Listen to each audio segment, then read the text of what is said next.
people of color are magical and mystical and powerful and beautiful and spiritual and strong and excellent at what they do. There's just so much power and talent. I can see where if people were insecure, I guess you'd be scared by it. But it's so much easier to just celebrate it and just thank the universe for giving us people of color because it's a gift. Ellen Pompeo getting candid about race on Jada Pinkett Smith's Facebook Watch series, Red Table Talk. If we don't talk about it, we're not going to get to the other side. We're just going to, things are just going to stay in the cracks and fester. So the more that we can bring these difficult subjects to light and talk about it, the more we can purify these subjects and bring them into something new. And so that's why it's important for me. Don't feel like you have to tiptoe. I'm not afraid to talk about race. A lot of people get very nervous when you bring it up, and I understand why they do, but I am not afraid. And if you're afraid to talk about it, then that's a problem right there. Yeah. And you need to talk about it more than if you're afraid. Ellen is married to a black man, musician Chris Ivory, and together they have 3 biracial children, son Eli and daughters Sienna and Stella. That's the perfect number. 3 is the perfect number.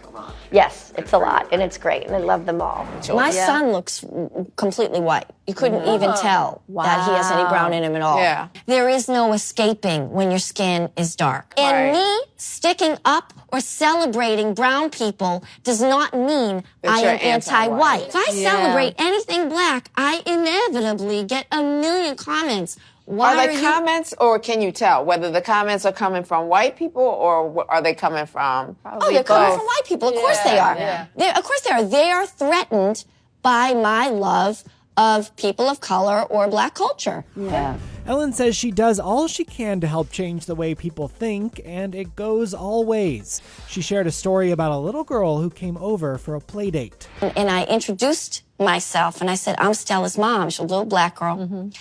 And she looked at me, and she was like almost scared, you know, this white lady.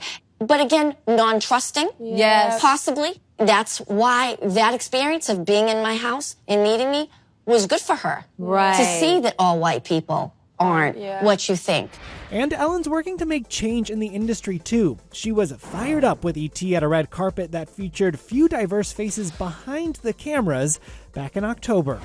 I want to see behind the scenes and below the line crew look different.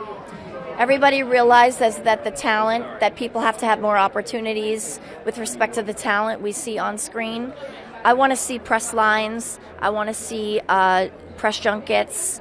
I want to see film critics. I want to see the people that we don't see. I want to see that change. I want to see more inclusion there, and I'm not seeing it. I'm not seeing it tonight. There's a couple of women on the carpet, the photographers, and there's always a few women. But when I look down, I see the majority of photographers are white men, and that's a problem.